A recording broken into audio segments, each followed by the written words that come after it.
Have you ever felt a quiet urge to be alone, not because something's wrong, but because that silence feels right? And then almost immediately you feel guilty about it. Like it's a defect. Like you're being cold, antisocial, or selfish. But what if I told you this desire, this craving for solitude, might be one of the healthiest things your brain is trying to tell you? There's something quietly powerful about wanting to be alone. And it's not about pushing the world away, it's about coming back to yourself. We live in a world that never stops talking. Messages, group chats, subtle pressures to reply, show up, smile, engage, listen, nod, like, wave. Even our silence isn't really silent. It's just us waiting for the next thing we're expected to respond to. So, when you cancel a dinner plan and sit on the couch doing nothing but listening to the air hum through the ceiling fan, that's not weird. That's your brain exhaling. Some researchers call it cognitive fatigue, the mental exhaustion from overstimulation. It's like being on a crowded train for hours. Your nervous system just wants off.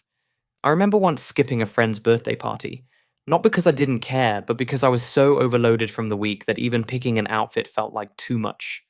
I turned off my phone, made tea, and stared at a blank wall for an hour. And it was glorious. There's a science behind this. According to self-determination theory, people have three basic psychological needs: autonomy, competence, and relatedness. Solitude, chosen solitude, is often how we protect our autonomy. It's a way of saying, let me exist without being interpreted for a while.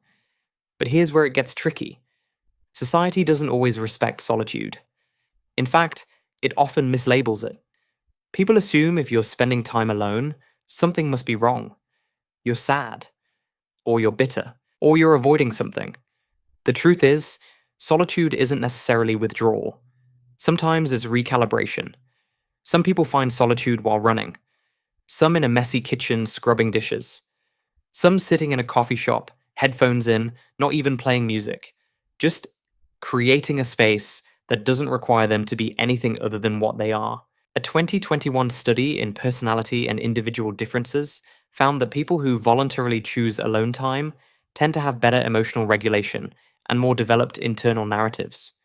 That means they're not just shutting out the world, they're tuning into themselves. And yet, there's that voice, that guilt, that worry that we're wasting time by not socializing, that we're falling behind, that everyone else is out there making memories, building networks, chasing dreams. And here we are, lying in bed, watching the sunlight move across the wall. But wanting to be alone isn't laziness, it's intelligence.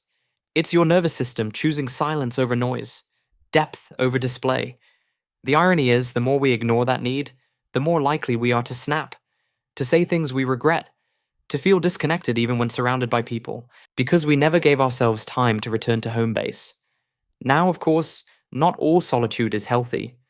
Some people isolate out of fear, anxiety, or depression, and that's a different conversation. But wanting to be alone, actively choosing it, is often a signal of inner strength, not weakness. We've been taught to treat togetherness as the default, that to be normal is to always want company. But the truth is, some of the most grounded, reflective, emotionally intelligent people are the ones who carve out regular pockets of solitude. Not because they don't love others, but because they also love stillness. And stillness doesn't mean emptiness. It means space. Space to think, to rest, to feel without performance, to listen without the pressure to reply. So if you've been craving alone time lately, you're not broken. You're probably just full. Your brain isn't asking for isolation. It's asking for integration. And sometimes that starts with a closed door, a deep breath, and the simplest permission of all. I just need a little space right now. Let it be enough. I remember once taking a walk without my phone. No music, no podcast, no step tracking app. Just me. A slow sidewalk, and the sound of my shoes scraping the concrete. It felt awkward at first, like something was missing.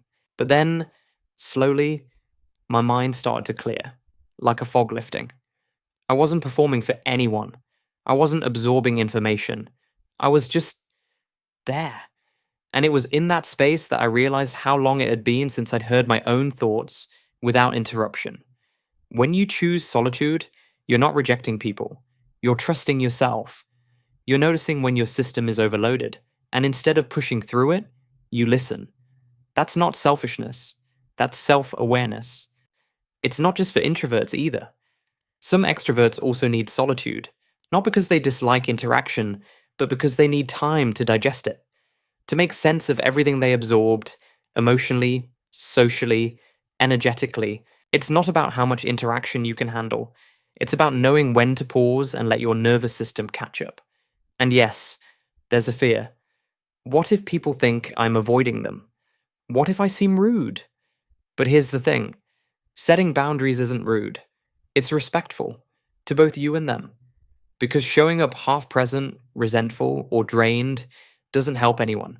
Real connection starts with honesty. And sometimes, honesty sounds like, I just need some quiet right now. Some of the most thoughtful people I know are the ones who disappear for a while. Not to vanish, but to recalibrate. They come back clearer, more grounded, more them. So if you're someone who needs space, don't apologize for it. If you're someone who feels better after a quiet morning alone, don't justify it. If you're someone who loves people but sometimes wants absolutely nothing to do with anyone, welcome. You're not alone in that. And maybe, just maybe, the world would be a little kinder if more of us allowed ourselves and each other that space to be quiet. If this video made you feel seen, go ahead and hit that subscribe button. For the moments when you need a little mental quiet and want a place that understands. And I'd love to hear from you in the comments. When was the last time you truly enjoyed being alone? What did it feel like? Let's talk. Quietly, of course.